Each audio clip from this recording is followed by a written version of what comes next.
मी नेहमी म्हणतो कुणी काय कमावलं मला माहीत नाही. मला पवारांचा विश्वास कमवता आला. एंटायर पवार फॅमिलीचा. कारण अजितदादा आणि मी, आम्ही इतरांना न कळणाऱ्या पलीकडे आमची समीकरणं आहेत. त्याच्यामुळे आमच्या दोघांना माहिती आहे, की मला काय पाहिजे आणि त्यांना माहिती आहे, की मला काय द्यायचंय. आदरणीय साहेब आहेत. साहेबांच्या विचारधारेला चॅलेंज कुणी करू शकत नाही. आपल्याबरोबर ज्येष्ठ नगरसेवक किरण गुजर आहेत. बारामती नगरपालिकेचं आपण विश्लेषण त्यांच्याकडनं जाणून घेणार आहोत. दादा काय सांगाल, कसं विश्लेषण कराल? काल 8 बिनविरोध जागा तुमच्या पक्षाच्या निवडून आल्यात.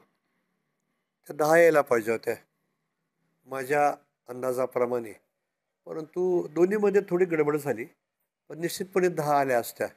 कारण काय आहे माहिती आहे का, की अजितदादा पवारसाहेब यांनी बारामतीच्या विकासाचा जो रोल मॉडेल केलेला आहे, त्याच्या बारामतीकरांनी शिक्कामोर्तब केलेला आहे. वास्तविक पाहता बारामती नगरपालिकेची निवडणूक होणं आणि करणं ठीक आहे, लोकशाहीमध्ये प्रत्येकाला तो अधिकार आहे, करावं. परंतु आज जवळजवळ एवढा मोठा विकास दादांनी बारामतीचा करत असताना खाजगीत जे विरोधी उमेदवार म्हणून आहेत ते देखील मान्य करतात की झालाय. मग की त्यांना त्यांचं अस्तित्व जिवंत ठेवण्यासाठी म्हणून काही त्या ठिकाणी अर्ज भरतात. काल जे 8 उमेदवार बिनविरोध झाले, हे साधारणपणे त्यांच्या विरोधात देखील इतरांच्या विरोधात ज्यांनी उमेदवारी अर्ज दाखल केले त्या आघाड्या पक्ष यांचे अर्ज होते, परंतु तेथील त्यांच्या उमेदवारांनी ते अर्ज माघारी घेतले. ह्याच्यात बराचसा अर्थ सामावलेला आहे. म्हणजे याचा अर्थ आमची विचारधारा अनेकांना मान्य आहे, परंतु काही जण पक्षीय बंधनामुळे शांत आहेत. आणि हा विजय हा प्राथमिक स्वरूपातला आहे. येणाऱ्या कालावधीमध्ये उर्वरित जेवढे नगराध्यक्षपदाचा आमचा उमेदवार आणि उर्वरित राहिलेले उमेदवार हे सगळे मोठ्या मताधिक्याने निवडून येतील. दादा आपण छत्रपतीचं कारखान्याचं इलेक्शन पाहिलं तर तुमची महत्त्वाची भूमिका होती. म्हणजे हो. बारामतीची कुठली जरी निवडणूक असली की तुमचं नाव आवर्जून घेतलं जातं. बरं. नेमकी काय भूमिका राहते आणि तुम्ही नेमकी काय जादू करता? नाही, जादू म्हणण्यापेक्षा याच्यामध्ये माझं परिश्रम आहे. मी गेली 40 वर्ष प्रामाणिकपणे आदरणीय पवारसाहेब, तदनंतर अजितदादा यांचं काम पाहतोय. पवार फॅमिली असं कुणावरही कधी विश्वास टाकत नाही. मी नेहमी म्हणतो कुणी काय कमावलं मला माहीत नाही. मला पवारांचा विश्वास कमवता आला. एंटायर पवार फॅमिलीचा. कुठले पवार? सगळे आता वेगळे झालेत. म्हणजे राजकीय विचारधारा वेगळी आहे. पवारांचं माझं म्हणणं आहे आजही सगळ्या पवारांनी एक झालं पाहिजे बारामतीच्या हितासाठी. परंतु आदरणीय पवारसाहेबांचं, सुप्रियाताईंचं, तदनंतर म्हणजे साहेबांच्या वेळेस तर 2009ला आपण माढा मतदारसंघ, त्यांचा बारामती मतदारसंघ एका टायमाला मी दोन्ही हँडल केले. उमेदवारी अर्ज दाखल करण्यापासून ते निवडणुकीचे हिशोब सादर करण्यापर्यंत सगळ्यांचे कालपर्यंत आजपर्यंत माझ्या नावावर अधिकार आणि त्या ठिकाणी मला त्या ठिकाणी प्रत्येक जबाबदारी दिली होती. आता ह्या दोन्ही विचारधारा वेगळ्या झाल्यानंतर मी अजितदादांच्या बरोबर आहे. त्यांचं काम पाहतोय. ह्याचा अर्थ आदरणीय पवारसाहेबांनी एंटायर पवार फॅमिलीबद्दल कुठे आदर माझा कमी झालेला नाही. तर लोकसभेला वेगळा निकाल पाहायला मिळाला आणि हो. विधानसभेला वेगळा निकाल पाहायला मिळाला. कालच अजितदादांनी सांगितलं की बारामतीकर जनतेनेच ठरवलं होतं की लोकसभेला साहेबांच्या बाजूने आणि विधानसभेला अजितदादांच्या बाजूने आणि आम्हाला तो तत्वता मान्य आहे. अनेक जे विरोधक आहेत बारामतीतले परंपरागत, ते एकत्र आणण्यात कसं यश आलं? माझा पहिल्यापासून बेरजेचं राजकारणाचा, कारण मी स्वतः 1978 ते जवळजवळ 1986 पवार विरोधक होतो. आणि 86 साली दादांचं राजकारण सुरू झाल्यानंतर मी प्रत्येक वेळेला बघत गेलो की दादांचं या ठिकाणी ज्यांचं ज्या कारणाने दादाशी जमत नाही त्यांच्याबद्दल मनात असलेले गैरसमज बाजूला काढून टाकले पाहिजे. त्यांना मुख्य प्रवाहात आणलं पाहिजे. ह्याच्या मागचं कारण एकच की दादा आज राज्याचं नेतृत्व करतात, राष्ट्रीय अध्यक्ष आहेत. अशा वेळेला त्यांना त्यांच्या होम ग्राउंडवर म्हणजे घरामध्ये लक्ष द्यायला लागू नये म्हणून ही जमेची बेरीज केली पाहिजे. कारण अजितदादांनी कायम बेरीज राजकारण केलं, कुठल्याही जातीपातीचं राजकारण केलं नाही, सर्वांना समान न्याय दिला. याची खात्री मला असल्यामुळं मी हे प्रयत्न करत गेलो आणि कालपर्यंत ते सक्सेस ठरले. माळेगावकडे कसं पाहताय? दोन विरोधक एकत्र काल आले, बसले, बैठक झाली, चर्चा झाली आणि प्रचाराचा शुभारंभ झाला. म्हणजे अजित पवारांचे कट्टर विरोधक रंजन काका आणि तावरे एकत्र आले. नाही, कट्टर तुम्ही म्हणताय. हे बघा, आपण बघितलं की राज्याच्या सरकारामध्ये देवेंद्रजी फडणवीस आणि अजितदादा एकत्र आहेत. आज भारतीय जनता पक्षाचं रंजन काका काम करतायत. माळेगाव कारखान्याची विचारधारा वेगळी होती, परंतु स्थानिक स्वराज्य संस्था हा जो विषय आहे, जिल्हा परिषद असू द्यात, हा शासनाच्या निधीशी निगडीत असा विषय आहे. तर अशा संस्थांमध्ये या सर्वांनी एकत्र येणं अपेक्षित होतं, त्याप्रमाणे ते आले.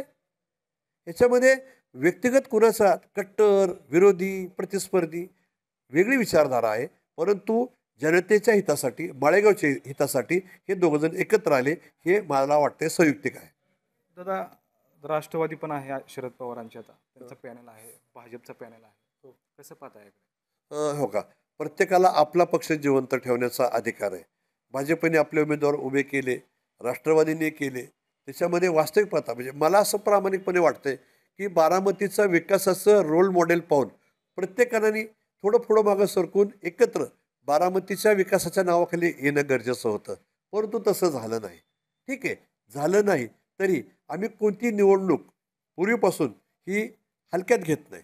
आम्ही साधारणपणे समोरचा उमेदवार, मग तो कोणत्याही पक्षाचा, अपक्ष, आघाडीचा असू द्यात, तुल्यबळ असं समजून तयारी करतो आणि त्याच पद्धतीची तयारी उद्याच्या निवडणुकीमध्ये आम्ही आमच्या पक्षाच्या वतीने केलेली आहे. युगेंद्र पवारांशी काही चर्चा झाली होती का तुमची, एकत्र आघाडी करायची? माझी व्यक्तिशः नाही, कारण त्यांचा माझा तसा जास्त संबंध येत नाही, परंतु काही मंडळींनी मला निरोप दिले होते.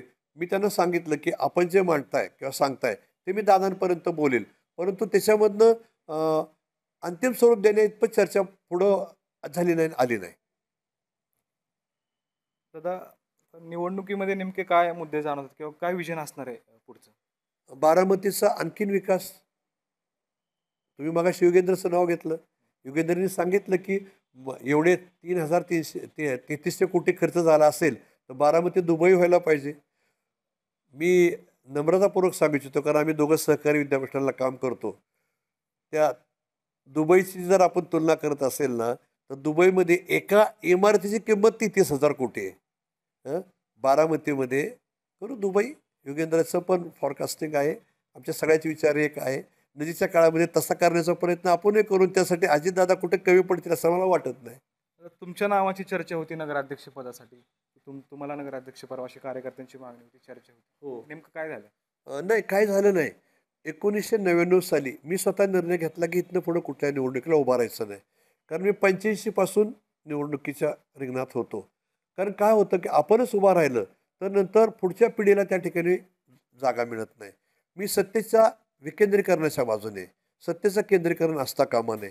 कारण त्याच्यामध्ये माझी चर्चा, मी पक्षाकडे कुठलाही उमेदवार अर्ज भरला नाही, मागितला नाही, परंतु लोकांची अपेक्षा होती आणि ती दादांपर्यंत गेली. अर्थात त्यांना माझी मतं माहीत आहेत, कारण अजितदादा आणि मी, आम्ही इतरांना न कळणाऱ्या पलीकडे आमची समीकरणं आहेत. त्याच्यामुळे आमच्या दोघांना माहिती आहे की मला काय पाहिजे आणि त्यांना माहिती आहे की मला काय द्यायचं आहे. त्याच्यामुळं कुठलंही याच्यामध्ये मतांतर, मतविभाजन किंवा परस्परांवरचा विश्वास अविश्वास हा आलेला नाही. तर तुम्ही आता एक शेवटचा प्रश्न आहे, तुम्ही सगळे विरोधक एकत्र आणताय, पण बारामतीकरांची इच्छा आहे साहेब आणि दादांनी एकत्र यावं. तुम्हाला माझी इच्छा आहे आले पाहिजेत. मी पहिल्यापासून त्याचा प्रयत्न करणाऱ्यापैकी व्यक्ती आहे आणि मला खात्री आहे की नजीकच्या काळात ते एक झालेले असतील म्हणून. आता खरंच ते वेगळे झालेत का? अनेक चर्चा आपल्याला पाहायला मिळतात की नाही. ही बी टीम आहे, ही ए टीम आहे. नाही नाही, असं कुणी काय म्हणून द्या, नसतं तर सुनीतारावणी उभा राहिले असता का? तसं असतं तर तिसरा उमेदवार उभा केला असता त्यांच्या विरोधात एखादा असा नाव. असं नाही आहे, कारण काही विचारधारा अर्थात दोघांच्या पद्धतीने, अर्थात आदरणीय साहेब आहेत, साहेबांच्या विचारधारेला चॅलेंज कुणी करू शकत नाही. परंतु दादांना का हा मार्ग निवडावा लागला की आपण सत्तेपासून दूर राहिलोय, की जर अजून बाजूला राहिलो तर विकास निधीवर तुम्ही बघा ना, मागे एकदा 5 वर्ष आपण नव्हतो तर विकास कामावर आपला परिणाम झाला. दादा सत्तेत गेल्यामुळं बारामती नगरपालिकेत पैसे आले. बारामती नगरपालिकेत नाही तर DPDC आणि पुणे जिल्हा नगर विकास विभागाच्या सगळ्या योजना आपल्याकडे जिल्ह्यात राबवल्या गेल्या, नाहीतर आपण वंचित राहिलो असतो, एक परत सेटबॅक बसला असता. ह्या कारणासाठी, नागरिकांच्या हितासाठी दादांनी ती विचारधारा आणि ती युती, महायुतीमध्ये दादा गेले, अवलंबले. ह्याचा अर्थ, आणि पवारसाहेबांचे प्रिन्सिपल आहेत की मी पहिल्यापासून काँग्रेसच्या विचाराचा आहे, एखाद्या विचाराच्या पक्षाशी माझी फारकत आहे, आणि साहेबांनी त्या तत्वापासून साहेब एकदम त्या जागेवर निष्ठेने राहिले. दादांची कुठं आता दिशा थोडी बदलताना दिसते राजकारणाची, कसं पाहता? म्हणजे विरोधकांना ते एकत्र घेतात, सामावून घेतात आणि आपल्या पक्षाकडून तिकीट त्यांना देण्यात आलं. बारामतीमध्ये तेच घडलं, माळेगावला पण तेच घडलं. नाही, तुम्ही असं समजू नका, तुम्ही मागची पार्श्वभूमी काढून बघा ना. दादा आज बदलत असं नाही, फक्त विरोधकांना मात्र आत्ता त्याची जाणीव व्हायला लागली की आपण दादाबरोबर गेलं पाहिजे. हा आमचा प्लस पॉईंट आहे. तुम्ही मागची हिस्ट्री काढून बघा ना, काकडे आणि पवार कधी एक झाले? आज नाही झाले. सोमेश्वर कारखान्याच्या इलेक्शनच्या दुसऱ्या टर्म नंतर एकत्र झाले. छत्रपतीमध्ये पण पृथ्वीराज बापू बरोबर होते. पृथ्वीराज बापूला त्या ठिकाणी केलं. त्याच्यानंतर पृथ्वीराज बापूचा प्रवेश आला. पृथ्वीराज बापूला राज्य सहकारी सहकार संघाचं चेअरमन केलं. त्याच्यानंतर परतही आत्ता मी तो सहयोग निवडणुकीच्या अगोदर एकत्रीकरण घडवून आणलं. नंतरच्या 4 महिन्यामध्ये पृथ्वीराज बापूला चेअरमन करायचं ठरलं.